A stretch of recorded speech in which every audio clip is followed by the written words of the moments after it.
दान चढ़ाया तो शौनकादिक ऋषि बोले महाराज ये गाय कौन थी, ये बैल कौन था, और इन दोनों को जो मार रहा था वो कौन था। तो कहने लगे कि ये गाय पृथ्वी मैया थी और जो बैल था वो धर्म था। धर्म के 4 चरण होते हैं, सत्य, तप, दया और दान। लेकिन वो बैल एक ही पैर से भाग रहा था, 3 टूटे हैं। बोले 3 कहां गए?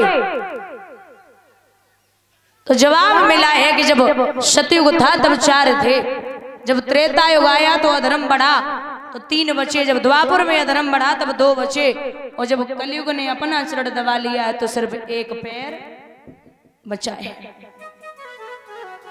अब इन दोनों को जो काला कलूटा सा व्यक्ति मार रहा था वो कोई और नहीं, साक्षात कलयुग था।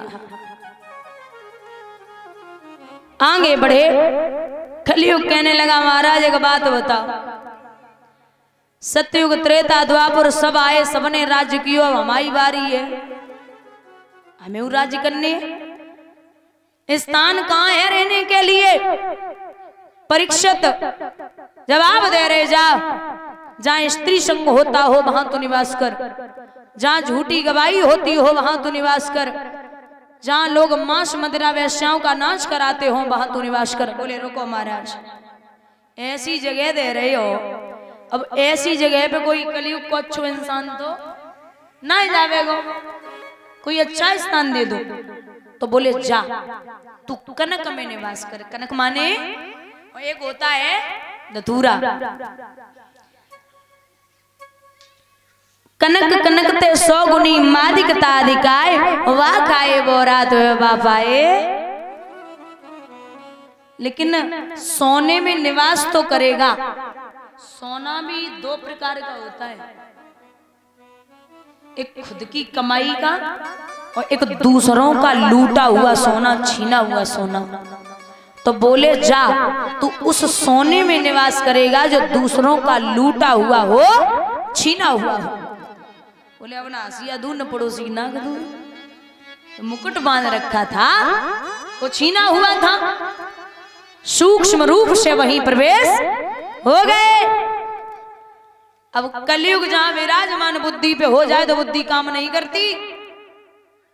भैया प्यास बड़ी है, परीक्षित को आगे बढ़े, आगे जाए के लोमस ऋषि की कुटिया की तरफ पहुंचे तो भगवान के भजन में बैठे, माला जप रहे, नेत्र बंद हैं। आवाज लगाई, महात्मा जी हमें प्यास बढ़ रही है, पानी दे दो। नहीं सुना। भजन और भोजन हमेशा एकांत में अच्छा लगता है। अगर हो सके तो भजन और भोजन ज्यादा से ज्यादा हो सके तो एकांत में अच्छा लगता है। हमने कुछ लोग ऐसे देखे हैं जो माला जप रहे, राम राम राम भैंसिया ढिली बांधी हो, फिर शुरू ऐसो जाप हो तो है। तो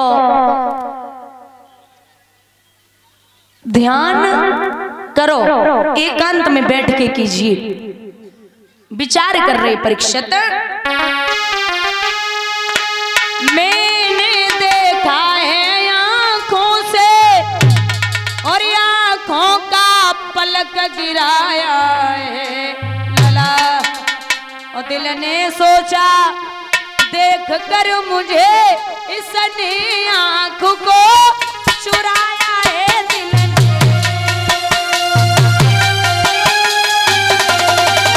क्या बात है।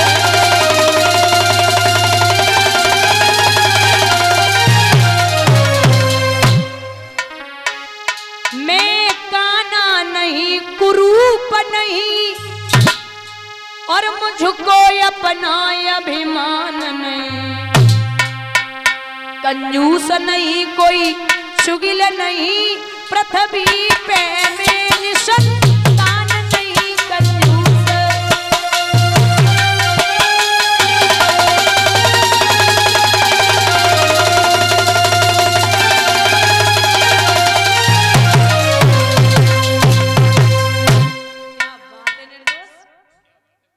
भैया विचार किया है कि मैंने कभी घमंड नहीं किया, कभी किसी को परेशान नहीं किया, कभी किसी का धन नहीं लूटा, लेकिन महात्मा ने नेत्रबंद क्यों कर लिए?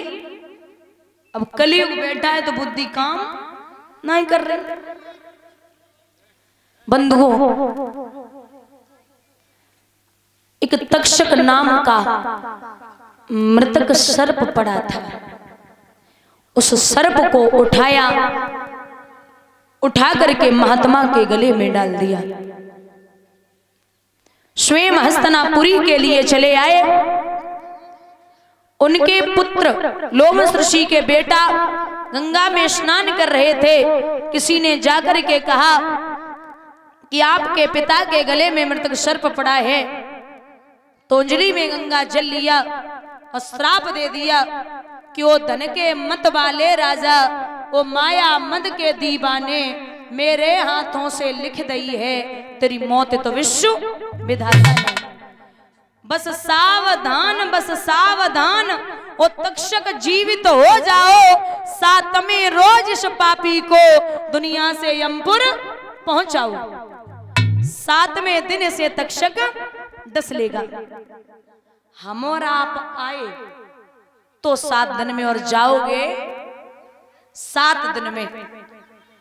7 ही मामरे पड़ती हैं, भागवत के 7 ही अक्षर हैं, दुनिया में 7 ही समुद्र हैं, 7 ही महाद्वीप हैं। और परीक्षित को 7 ही दिन का श्राप लगा। 7 ही दिन में परीक्षित का उद्धार होगा। बोलिए गोविंद भगवान की।